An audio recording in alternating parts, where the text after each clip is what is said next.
Price God. ஆண்டவர் இயேசு கிறிஸ்து நாமத்தினாலே வாழ்த்துக்கள். வசனத்தை வாசிக்கிறேன். நீதிமொழியின் புஸ்தகம் 24ஆம் அதிகாரம் வசனம் 16. நீதிமான் 7 தரம் விழுந்தாலும் திரும்பவும் எழுந்திருப்பான், துன்மார்க்கரோ தீங்கிலே இடருண்டு கிடப்பார்கள் என்று சொல்லி நம்ம இங்கே கர்த்தரை பார்த்து பார்க்கிறோம். 7 தரம் நீதிமானுக்கு 7 தரம் வீழ்ச்சி வந்தாலும் அந்த வீழ்ச்சியானது மீண்டும் எழுப்பிக்கக்கூடியதாக இருக்கிறது என்று சொல்லி இங்கே கர்த்தரை வார்த்தையை பார்க்கிறோம். ஆக நீதிமான் என்பவன் தேவனோடு வாழ்கிறவன், நீதிமான் என்பவன் கர்த்தருக்கு பயப்படுகிறவன், நீதிமான் என்பவன் கர்த்தருடைய வார்த்தைக்கு செவி கொடுக்கிறவன்.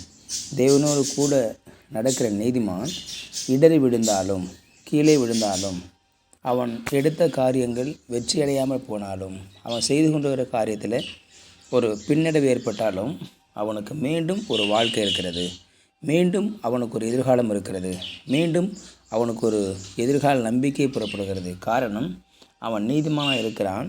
விழுகிற அவனை தூக்கி விடுவதற்கு ஒரு நபர் இருக்கிறார். அவர் தான் ஆண்டவராக இயேசு கிறிஸ்து.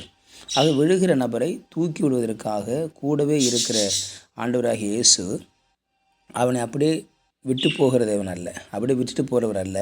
அவனை மீண்டும் உயிர்ப்பிக்கிற, மீண்டும் கட்டி எழுப்புகிற ஒரு நபராய் காணப்படுகிறார். இந்த உலகத்தில் வாழ்கிற நண்பர்கள் இருக்கலாம். ஒருவேளை விழுந்துட்டான்னு சொன்னால் விட்டு போயிடுவாங்க, தோத்துட்டான்னு சொன்னால் விட்டு போயிடுவாங்க, அதில் பணம் இல்லைன்னு சொன்னால் விட்டு போயிடுவாங்க. ஆனால் நீதிமானோடு கூட கர்த்தர் என்றைக்கும் இருக்கிறார். நீதிமானுடைய வாசஸ்தலத்தை அவர் விரும்புகிறார். நீதிமானோடு கூட இருக்கிறதை அவர் விரும்புகிறார் என்று சொல்லி பார்க்கிறோம். ஆகவே தான் நீதிமானுடைய வீழ்ச்சி என்பது நிரந்தரம் அல்ல, அது எழுச்சி. நீதிமானுக்கு ஒரு வீழ்ச்சி காணப்படலாம், பிசாசு சந்தோஷப்படலாம். நீதிமான்கள் விழுகிற பொழுது, விசுவாச பிள்ளைகள் விழுகிற பொழுது, விசுவாச பிள்ளைகளுக்கு தோல்வி வருகிற பொழுது, விசுவாச பிள்ளைகளுக்கு தரித்திரம் வருகிற பொழுது, விசுவாச பிள்ளைகளுக்கு வியாதிகள் வருகிற பொழுது, ஊழியக்காரர்களுக்கு ஊழியம் தழைக்காமல் செழிக்காமல் இருக்கிற பொழுது அது ஒரு வீழ்ச்சி தான். ஆனால் அதை பார்த்து பிசாசு சந்தோஷப்படுவான். ஆனால் பிசாசின் சந்தோஷம் நிரந்தரமானதல்ல, எதிரியின் சந்தோஷம் நிரந்தரமானதல்ல.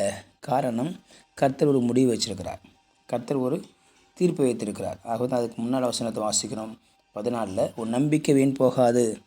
அவன் விழுகிற நீதிமான் கர்த்தர் பேர் நம்பிக்கையாக இருக்கிறதுனால அவன் 7 தரம் விழுந்தாலும், ஒரு தரம் விடலாம், 2 தரம் விடலாம், 3 தரம் விடலாம், 3 தடவைக்கு மேலே விழுகிற பொழுது, தோல்வி அடைகிற பொழுது அவனுக்கு ஒரு சலிப்பு ஏற்படலாம். ஐயோ எப்படி ஆகும், இது எப்படி நடக்கும் என்று சொல்லி சலிப்பு ஏற்படலாம். ஆனால் நீதிமானுடைய நம்பிக்கை ஒரு நாளும் வீண் போகாது, நிச்சயமாகவே முடிவு உண்டு என்று வேதம் சொல்கிறது. ஆகவே முடிவை நோக்கி போய்கொண்டிருக்கிற தேவனுடைய பிள்ளைகளுக்கு, நீதிமான்களுக்கு ஒரு தடுக்கல் ஏற்படலாம், சறுக்கல் ஏற்படலாம். அது நிரந்தரம் கிடையாது. காரணம், டெஸ்டினேஷன் என்பது வெகு தொலைவில் உள்ளது. டெஸ்டினேஷன் என்பது ஒரு மிகப்பெரிய ஒரு மீட்பு. டெஸ்டினேஷன் என்பது ஒரு அச்சீவ்மெண்ட். டெஸ்டினேஷன் என்பது நாம் போய் அடையக்கூடிய ஒரு ஒரு ஒரு முடிவாக இருக்கிறது, போய் அடையக்கூடிய ஒரு காரியம் இருக்கிறது. ஆகவே நாம் ஓடி அடைவதற்காக நமக்கு வைக்கப்பட்ட லக்கு, நம்ம இந்த லக்கை நோக்கி ஓடிக்கொண்டிருக்கிற பொழுது இடையில் ஏற்படுகிற தடுங்கல்கள், சறுக்கல்கள், இவைகள் நம்முடைய டெஸ்டினேஷனை, நம்முடைய போய் சேரக்கூடிய அந்த இடத்தை தடுக்க முடியாது என்று சொல்லி பார்க்கிறோம். ஆகவே நம்முடைய ஓட்டம் நேராக ஓடிக்கொண்டிருக்கிறோம், தேவனோடு ஓடிக்கொண்டிருக்கிறோம். நம்முடைய ஓட்டத்தில் கூட ஒரு ஓடிக்கொண்டே வருகிறார். வாழ்க்கை என்பது நாம் தனியாக ஓடுவதல்ல, இயேசுவும் நம்மோடு கூட சேர்ந்து ஓடுகிறார், சேர்ந்து வருகிறார். ஆகவே நீதிமானுடைய பாதைகள் வெளிச்சமாக இருக்கும், நீதிமானுடைய பாதைகள் செம்மையானவைகள். நீதிமான் விழுந்தாலும் எழுந்திருப்பான், நீதிமானுடைய வாசஸ்தலத்தை கர்த்தர் விரும்புகிறார். இப்படி பல காரியங்களாக பார்க்கிறோம். ஆகவே நீதிமானுக்கு ஒரு துன்பம் அநேகமாக இருக்கும். கர்த்தர் எல்லாவற்றையும் நின்று அவன் விடுதலையாக்குகிறார். அவர் நிற்கிறார். நீதிமானுக்கு ஒரு பிரச்சனை சொன்னால் அவர் நிற்கிறார். நீதிமானுக்கு ஒரு பொல்லாப்புன்னு சொன்னால் அவர் நிற்கிறார். அவர் நின்று அவனை விடுவிக்கிறார்.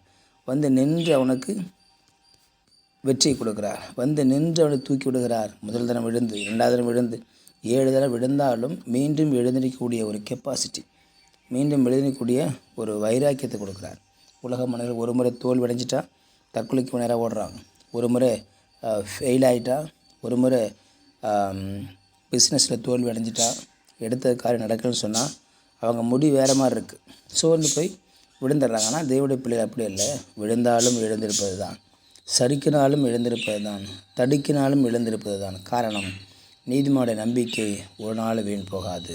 நம்மோடு கூட ஆண்டவர் நம் நம்பிக்கை நிச்சயம் நிறைவேற்றுவார். போக வேண்டிய இடத்தை, இலக்கை போய் அடைவோம். கர்த்தர் நமக்கு உதவி செய்வாராக. ஜெபிக்கலாம். பரிசுத்தமாக நாளுக்காக ஸ்தோத்திரம் பண்ணுகிறோம். கேட்ட வார்த்தைக்காக நன்றி ஆண்டவரே. நாங்கள் இந்த பூமியில் வாழ்கிற பொழுது சறுக்கல்கள், தடுங்கல்கள் வளரலாம், விழலாம். ஆனால் எங்களுக்கு நம்பிக்கை இருக்கிறது. மீண்டும் எழுவோம், சாதிப்போம், இலக்கை அடைவோம் எங்கள் நம்பிக்கை இருக்கிறது ஆண்டவரே. அப்படியாக ஓட உதவி செய்யுங்க. உங்களுடைய கரத்தில் தாழ்த்து இயேசுவின் நாமத்தில் ஜெபிக்கிறேன் நல்ல பிதாவே. ஆமென். You will be succeeded.